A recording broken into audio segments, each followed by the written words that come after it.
Hello friends, welcome back to my channel. हम अपना cover कर रहे हैं Indian polity from ma'am Laxmikanth 8th edition. हमने इसके 15 चैप्टर कंप्लीट कर लिया। अपना लास्ट चैप्टर था सेंटर स्टेट रिलेशंस। आज स्टार्ट करते हैं अपना 16th chapter, that is inter state relations. India के अंदर फॉलो होता है फेडरल सिस्टम ऑफ गवर्नमेंट, मतलब जो भी इसकी यूनिट्स हैं, अलग अलग पॉलिटिकल यूनिट्स, जैसे एक तो नेशनल लेवल पे यूनियन गवर्नमेंट और रीजनल लेवल पे बोले तो मतलब अलग अलग स्टेट्स की गवर्नमेंट, तो उनके बीच में पावर का प्रॉपर डिस्ट्रीब्यूशन हो रखा है। अब उस फेडरल सिस्टम को, इस डिस्ट्रीब्यूशन को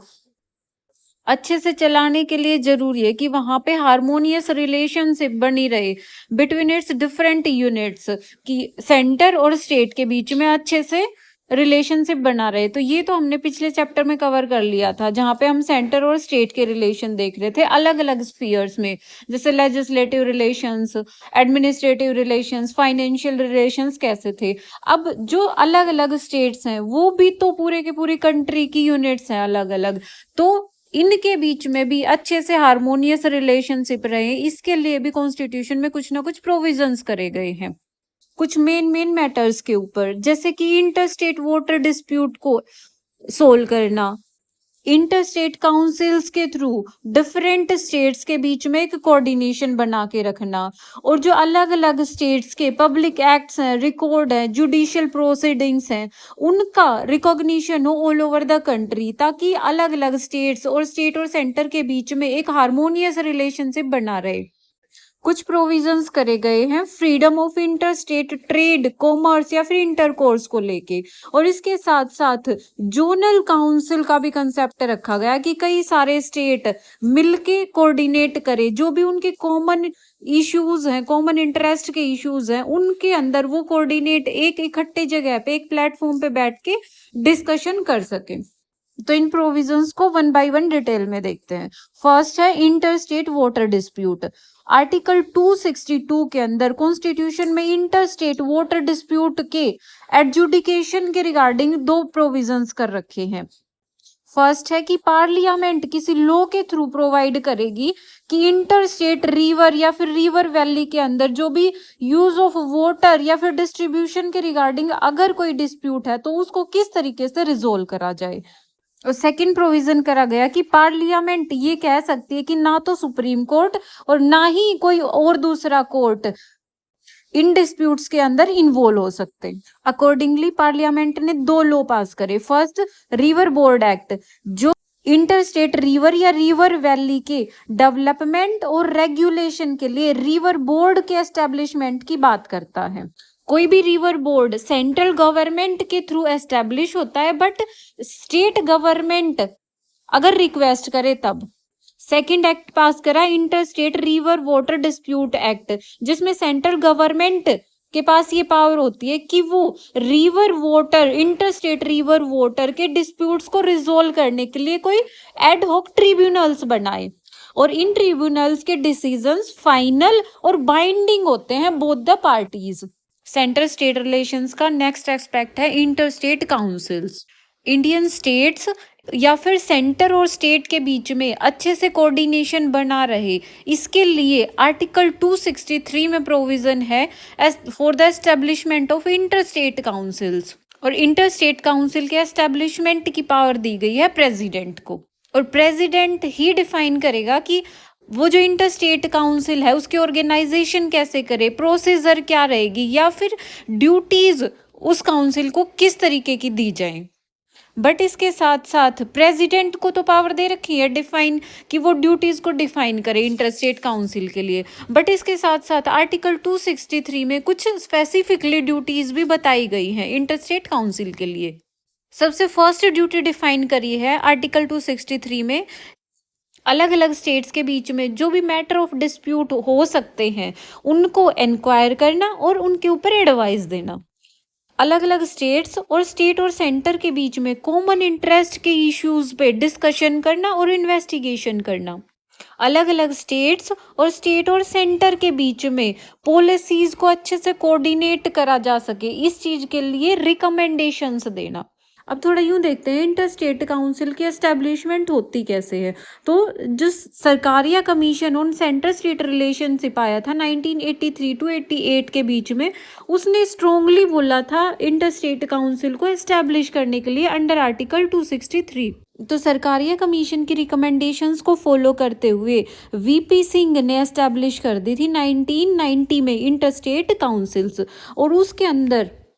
प्राइम मिनिस्टर को रखा गया चेयरमैन की तरह, और चीफ मिनिस्टर्स अलग अलग स्टेट्स के इंक्लूड करे गए, और chief minister of union territories जिनके अंदर लेजिस्लेटिव असेंबलीज थी उनको इंक्लूड करा गया, और एडमिनिस्ट्रेटर्स ऑफ यूनियन टेरिटरी जिनके अंदर लेजिस्लेटिव असेंबलीज नहीं थी, ये सब इसके मेंबर्स थे, और governor of states under president rule,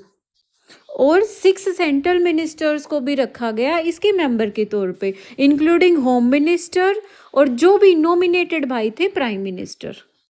ये इंटर स्टेट या फिर सेंटर स्टेट के बीच में इश्यूज को रिजोल्व करने के लिए एक रिकमेंडेटरी बॉडी थी, और इसको ड्यूटीज दी गई कि जो भी सेंटर और स्टेट के बीच में कॉमन इंटरेस्ट के इश्यूज हैं उन पे इन्वेस्टिगेशन करे, उनको डिस्कस करे,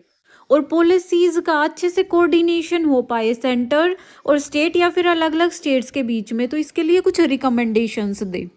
और इसके साथ साथ जो भी काउंसिल का चेयरमैन मतलब प्राइम मिनिस्टर जनरल इंटरेस्ट के कुछ इश्यूज अगर इनको रेफर करता है तो उनके ऊपर भी डिस्कशन करे, और ये एटलीस्ट 3 बार तो मिलना है इंटर स्टेट काउंसिल को। और इसके अंदर जो भी क्वेश्चंस डिसाइड होते हैं वो कंसेंसस से होते हैं, मतलब आपसी सहमति से इसके अंदर डिसीजंस लिए जाते हैं काउंसिल के अंदर। इंटर स्टेट रिलेशंस का नेक्स्ट एस्पेक्ट है जोनल काउंसिल। जोनल काउंसिल्स एक स्टैट्यूटरी बॉडी है, मतलब इसको किसी एक्ट के थ्रू बनाया, कॉन्स्टिट्यूशनल प्रोविजन नहीं है इसके लिए। जोनल काउंसिल्स बनी है स्टेट रीऑर्गेनाइजेशन एक्ट ऑफ 1956 के थ्रू। ये एक्ट कंट्री को 5 जोन्स के अंदर डिवाइड कर देता है, that is north, central, eastern, western and southern,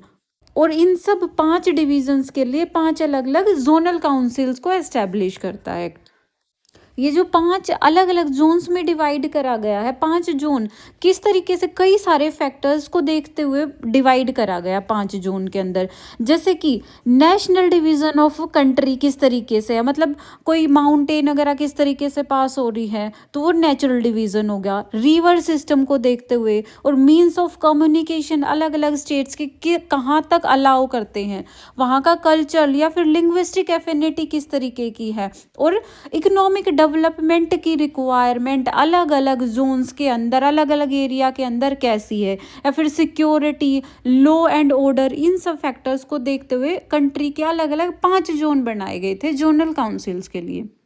ताकि जहाँ पे सिमिलैरिटी हो, मतलब एक एग्जांपल लेते हैं, जैसे इकोनॉमिक डेवलपमेंट का लिया हमने कि कहाँ कितनी इकोनॉमिक डेवलपमेंट की रिक्वायरमेंट किस एरिया में है, तो वहाँ पे सिमिलर सी सिचुएशन हो, वहाँ पे सेम तरीके की पॉलिसीज बनाई जा सके, साथ के अलग अलग स्टेट्स के साथ अलग अलग मैटर्स को डिस्कस करा जाए। तो इन फैक्टर्स पे देखते हुए जोनल काउंसिल्स अलग अलग बनाई गई थी स्टेट के लिए, कंट्री के लिए।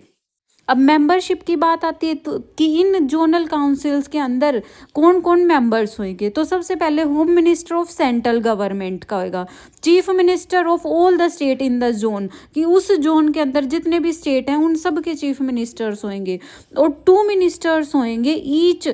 स्टेट इन द जोन,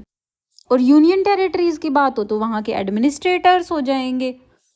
ये तो थे परमानेंट मेंबर, पर इनके साथ साथ कुछ एडवाइजर्स, कुछ मेंबर्स को एडवाइजर्स की तरह भी बुला सकते हैं, जैसे कि कोई पर्सन जो कि नॉमिनेटेड है बाय नीति आयोग, और उस जोन के अंदर जितने भी स्टेट्स हैं उनके chief secretary of the government, और development commissioner of each state in the zone.